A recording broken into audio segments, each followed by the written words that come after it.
প্রতিটা মানুষের জীবন এক একটা গল্প, এক একটা চিত্রনাট্য। তবে এই গর্ভধারিণী মায়ের জীবনের গল্প একটু ভিন্ন। কেমন আছেন বাবা? আছি ভালো। এই যে যশোর যে জেল রোডের এখানে তো কত বছর দোকানদারি করছেন? 60 বছর। এইভাবে জীবন ধারণ করতে কষ্ট হয় না বাবা? কষ্ট তো অবশ্যই হয়, এখন কি করব, যে কয়দিন বাসি মরে ফিটে করি।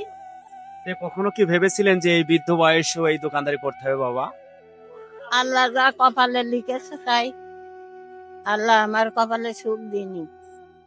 স্বামীর ঘরে থাকতো, স্বামী থাকতো, কষ্ট করেছে এখনো। মনের ভেতরে অনেক ব্যথা জমে আছে না বাবা? তা আছে, বাপ নেই মা নেই। মা কত আগে মারা গেছে বাবা? তো মা মরেছে 10-12 বছরে। তাহলে স্বামীর দিক থেকে সুখ পেলেন না, মা বাবার দিক থেকে, মা বাবাকে তো অনেক আগে হারিয়ে গেছে, এবং ছেলের দিক থেকে সুখ পেলেন না বাবা? না, আল্লাহ আমার জন্য কালি ভুল করেছে, সুখ লিখতে পারিনি।